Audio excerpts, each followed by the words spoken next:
Sa unang panahon, ang una-una gid nga among itanom kanini ang mga lagot sa masasaging, kamuti, segunda na lang ning humay. Anha lang namo magamit ding humay kung kanang panahon bitaw sa kanang naay maayo-ayo nga mga sudan, diha lang kuhaon didto sa kanang gitawag namo og tree house. Kay ang tree house sa una, dito sa kahoy jud ibabaw, didto ibutang kining ni ang mga similya.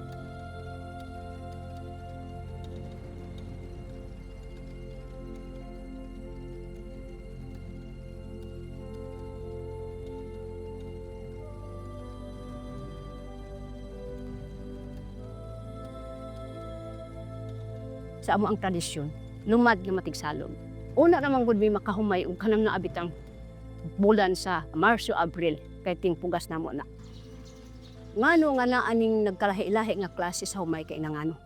Nadto kunong panahon sa amo ang katigulangan. Adunay isa ka magtiayon. Panahon to sa tinghuaw, walay makaon ang mga tao. Tungod sa ilang kalisod, ang ilang mga anak nga matay na tungod sa kagutom. Ang nabilin, ang katulang inahan ug ang papa atong mabata.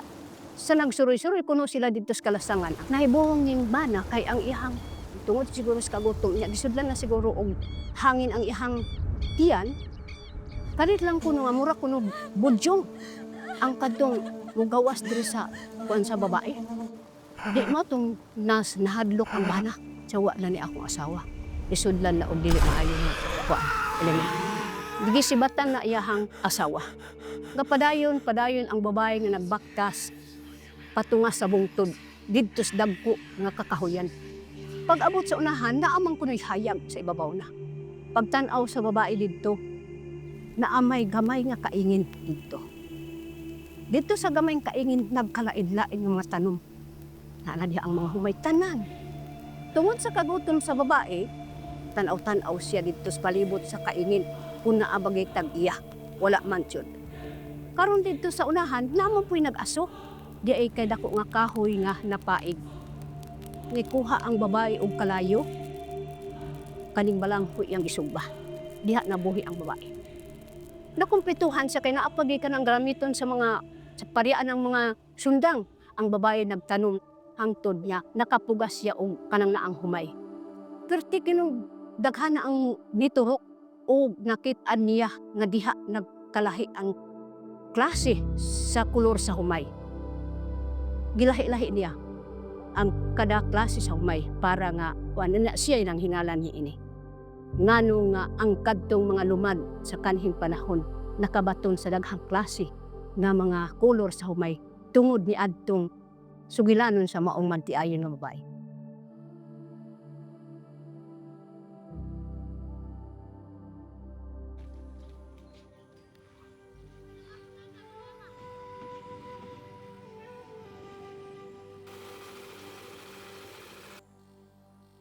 Sa kada pahumay, nagi mga ngalan.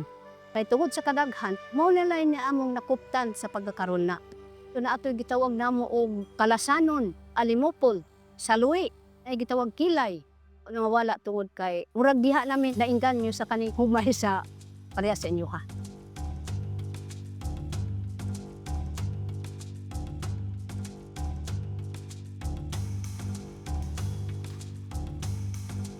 Ito ang kinig manimbulan kay ngano sama kuno kahayag kadanag sa buwan ang kaning ni ang humaya. Pwede ra ni kanang walay sudan kanang mga emergency bitaw nga kanang gutom na gikaayop o gikan sa pagbulad lugpon iya dayon lutoon na. Kini dili ingon nga kanang daghan man jud nimo og iyahang sabaw. Gikan sa katong asa taman ang bugas, diya po namo sukdon inana kadaghan po sabaw. Kaning dinurado bangko ni para sa amoa. Naabot na dire kay tungod kay naaman po'y nakasulong nga mga Bisaya dire sa amoa. Lahi pud ang iyang kahumutog sa amoang humay sa matigsalong. Nag-awat pud ni ani nga dinurado aron kami pud makasimilya pud ni aning dinurado. Lahi pud ang iyang pagkaluto ani kay gahion. Dili pwede na gamayon na minimong tubig ani kay bugahi man ni. Pero kanang dinurado naadat namo ni karon kay kining yuta nawala na ang kasabunok niini. So nagkikining ni ang mga humay nga gikan sa inyuha, mogamit na kanang mga kemikal sama sa mga abono, mga spray ana. Kining humaya ngalan siya og sambales. Sa unang mga panahon, paborito ni sa mga kainunuan namo. Lami siya dayon humok. Kaniadto dili gyud mo biya og hangtod karon nagpabilin pod sa amo ang mga sunod-sunod lang mga anak. Gitawag namo kini siya og bandira. Nagipuan lang po sa kaning sa flag bitaw kay ang color ba. Kung tan-aw nimo niya nindot kay labi nagkanang dili pa anihon subungon ang mao nga uhay sa maong gumayo tungod kay makadani ba. Kaning sampan taas kay ang uhay. Kani ang liso magbinabahay na sila. Kani siya sa ilahan ang klase-klaseng humay kini din ang kinakatabes. Ini pugas namo alin mo salod. Dunganon namo pugas siya. Unya bisag madungan namo siya pugas mauna di kinagot. Mao ni maunhan namo kaon. Humok pod ang iyang bugas. Kun humok di kay gahi. Sa mga kainunuan, mao gyud di ang pinakauna nilang pagkaon. Masay asusena. Kauban ni sa dinurado lude nga murag kumun na kaayli para sa amo apod o sa iniki. Kining asusinas, paborito pod sa sama ninyo labi nas mga insik kay humok kaay na ilang galingon kay di ba mga unog gahi ang mga insik binugaw ra bigna sila. Malaglahi ang hiningi ang klase sa humay. Kay ang tuyo sa mga katiguangan namo nga kilawan ang tanan nga humay o ikumpara kun asa yun ang kuan o pinakalami. Pwedeng abunuhan kay nangano. Mamatay man pud na sila kun abunuhan. Panahon magpugas mi, kuan ra gyud na sa dikit-dikit, lahi-lahi na siya. Panay karon mahuman ang isa ka humayan sangko dito mahurot. Tugod na pud migsumpay sa lahi-lahi mahumay. Inainig abot na ni sila, mahinog na ayos kay tanawon. Nindot siya kay hanay man tapos tagas kay uhay. Kung mga hinog na rin siya, dito ni mo mailhan nga lahi pod nga umay. Kining aplan pwede ra na dito sa mga bakilid na ikugas.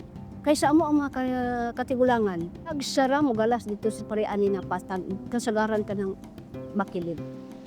Kay liampingan nila ang mao nga humay kun madaot. Kung maulanan man sila, bisibisan sa ulan, so muagira sa punuan. Dili mo donar ang tubig jaswan. Mo na ilaha nga katuyuan ngano nga dito nila sa bakilid itanong. Aplan kay mabuhi man sila bisag walay ulan, walay tubig. Dili pod pwede nga kuanag medisina kay mawala man ilang lasa kung butangan pang istrihan. Sa amo alang gihimo pod namo nga konsumo. Ay di man lagi siya mapalit. Ay wala man sila kailag unsa nga humay.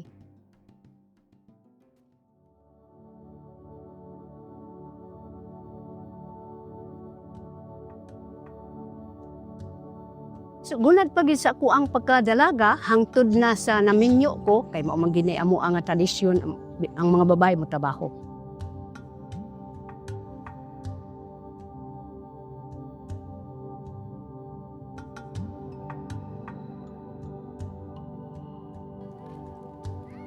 Ang kanang mga lalaki mugalas sila nighuman sa ilang galas ang mga babae na mo imulihok didto sa uma. Posisyon gid ani hinluan ang yuta. So magsunod pod ming babae nga mo tanom muhulog atong iyahang bangag. Pong sundon. Tang. Unya ang lalaki, Mo toy magtudak. kaning babae, ang Musunod pod me nga magtanom. Kay kaniadto manggod sa amo apong tribo. Lamay kanang gitaw pangayaw pinatyanay sa kada tribo. Ang kadtong mga lalaki nganong dili trabaho kay diha sila sa mga laplinan. Say nagdahil bantay sila kung naay muatake sa mga babae nga mutrabaho. Na sila mga pana, na sila mga bangkaw, kay ug naay mo adto didto, ilaging patyon para nga di mapasipadan ang mga babae. Pagkakaroon civilized na ang sa amo apod nga katribo. So, tagsa na lang karon may tabo nga ang katong mga uban nga lumad nga musalig o babae. Kasagaran lang pud mga lalaki. Sa karon pitsa naman ang ginatanaw karon. Kaniadto dili kay ang itanaw nila bituon. Pagtan-aw pagsusi sa mga bulan o bituod kun asa dapit mahimutang ang bituod mo ra po ilang sundon inisa.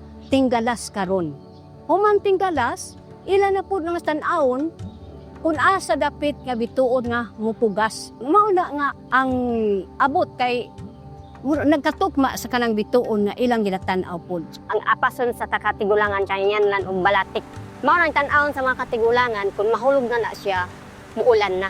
Unya unay panahon sa mga katigulangan muhagbas kay muulan na yun na siya. Igo ka mahuman sila galas, kanang bituon nga ganyan na balatik, mawala na. Abot na pod og Abril, ingon sila nga maon diri na ang bituon dapat magpubas na ta.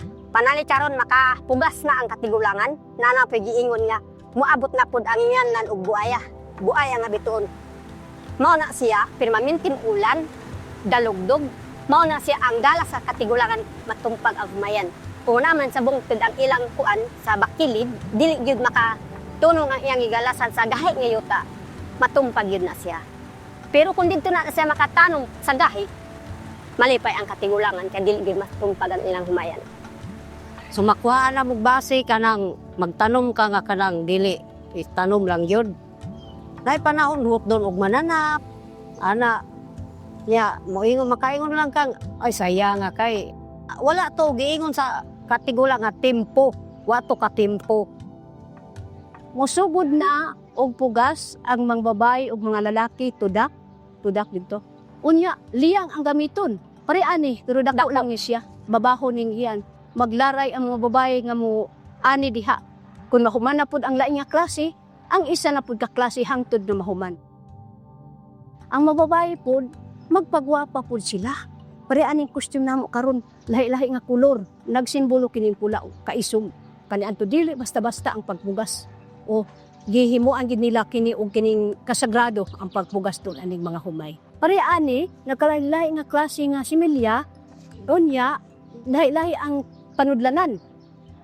Di tapo na diha nya magkuha og kanini ang mga herbal pud nga para itisok diha sa murag kuralon ang kanini ang gibutangan sa similya. Kay sa unang panahon dili basta-basta ang pagkugas sa amo ang katiguangan ayan mag-ihaw gid silang baboy. Ang uban on gamay ra manok ra. Na depende sa gidaghanon sa tao. Kanang mo tambong sa pugas. Mao na ilang ipadugo. Unya wisik-wisikan ang similya diha sa dugo. Unya ila kanang bendisyonan. Nga kining among mga tanong maayo gid ang abot. Ay ang ilang gituohan gud nga gusto sila nga abundar gid ang pag-ani. Wala namin magbasig bulan og bituon kay ting harvest naman. So ang amo na lang buhaton diha kung mahinog ang among humay mag-ani may para lubkon namo kay para magpasalamat yun nga dako kay ang among abot. Among katiguangan wala pag gid sila makaila sa naay Dios. Mga ang ginasangpit nila samtang nagayam-yam sila anang mga similya ilang saubon ang nagpuyo sa baliti, nagpuyo sa bato, pangpang bato. Kay nagtuo sila nga kana sila ang paul magbendisyon pinter apan dili dai sayop di ay. Sa pagkakaroon sir, agi na lang mig mga pagpasalamat kay wala namang gud ta nagagamit sa mga ritual. So dito na lang gyud ta sa Ginoo kay kung sabton pod nato ang Ginoo man gyud tag-iya sa tanan. Pagkaibaw na jud namo sa kamatuoran nga kadto daing among tradisyon sa among katiguangan naa ay ka mali na ka malian. Nag-edad na ko 18 diha po nakakaplag sa kamatuoran. Diha na ko nakaila nga dunay Dios nga tag-iyas ta tanang butang.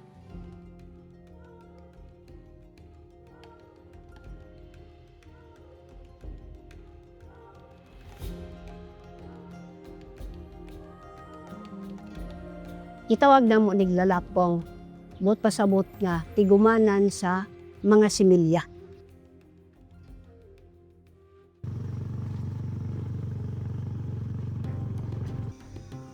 Sa una kahoy pa ang ginahimo na mo nga ilalapong. Mao na siya nga pagbutang na mo og humay didto, pagtanan na mo mikaon na ilaga. Tungod kay ang ilaga makakatkat man siya kahoy. Mana karon ang nganong suminto na karon ang gitisip gitukod. Sa ilaga dili siya katkat dito sa babaw.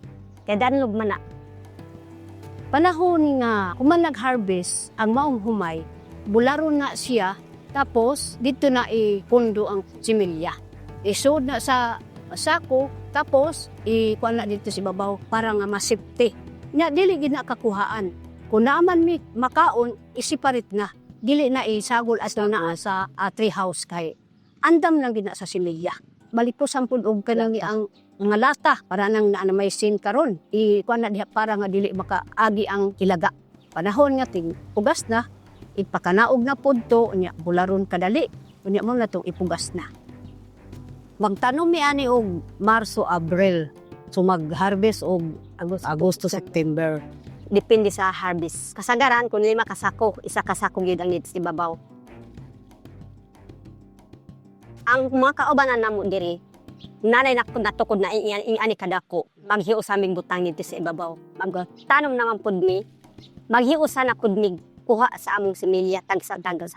Mag-harvest nami, ibalik na pud ang similya sa ibabaw. Ang similya dili mangud na siya malata.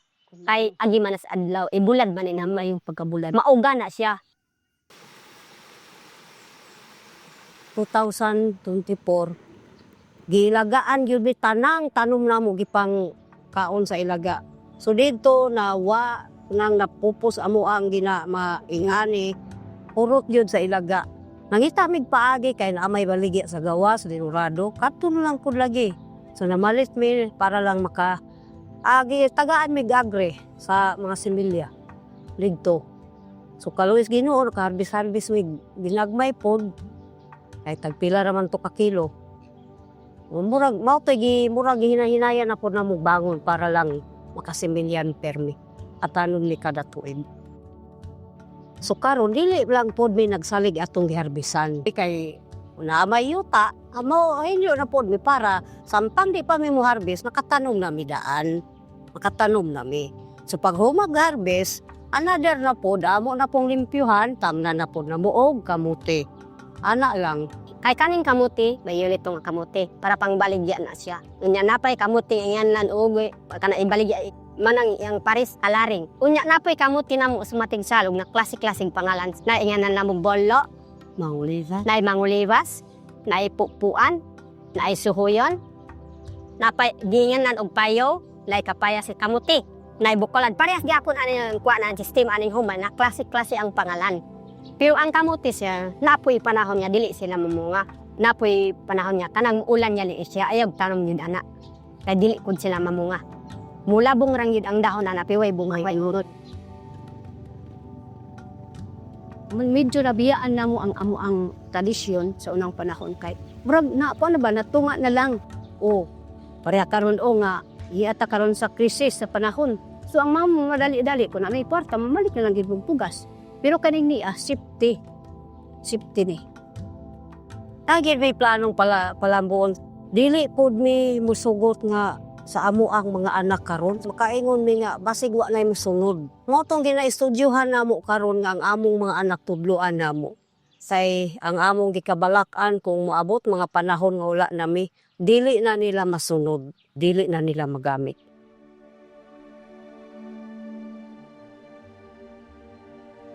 Ang mga anak nga nakasabot nga unta sa edukasyon, pero ang amo makatiguang dili mo sugot. Tidaghan kaayo ang ilaha nga bituohan nga kini kunong pang-eskwela makadaot daw. Ang kana kunong mga bata nga kun anaa na panahon sa ana sulod sa eskwelahan, na ako ni mo adto didto nga higante. Manay hinungdan nga sa among kastiguangan mga illiterate itaw.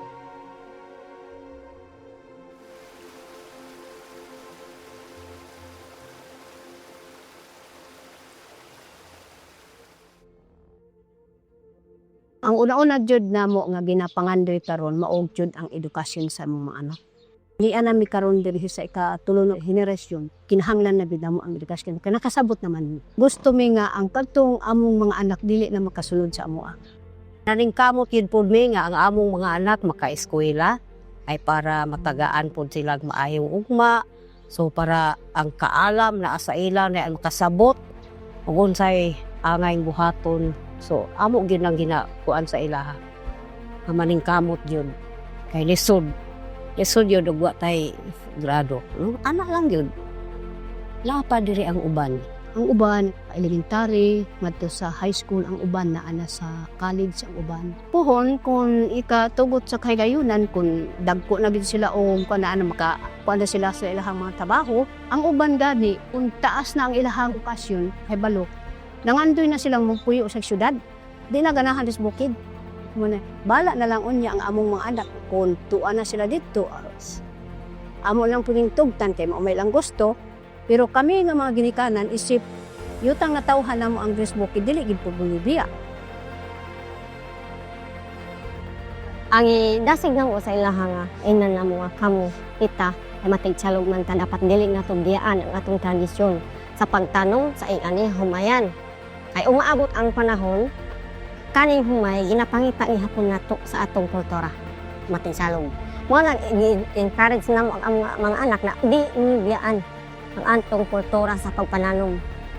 Di ang inyong grado mo na makadugang sa inyong kaalam. Sa umaabot na nga panahon, di naman ta sa pamalit sa gawas. Kani ang atong gitanong sa bukid, mauni atong magamit diri sa gihindi. Amo silang tudloan. Gani sa amo ang lingwahe. Amo gyud gikuan nga ayaw gyud ninyo biyae. Adili po nato ikaulaw atong tribo, matig-isip, matig-salong. Kami mga ginikanan, siportahan po namo ang among mga anak aron sila dili mariska rin sa ilang pang-eskwela. Kay kami ang ginikanan, mauna ang ilang suga sa pagpaningkamot sa pag-eskwela tungod kay kami among ipaningkamutan niya among mga anak maka-graduate unsa ilang pangandoy dili pud namo babagan kung unsa ilang pangandoy basta kay maayo nga pangandoy nga makahawas sa mga ginikanan mao pud ang amo aser.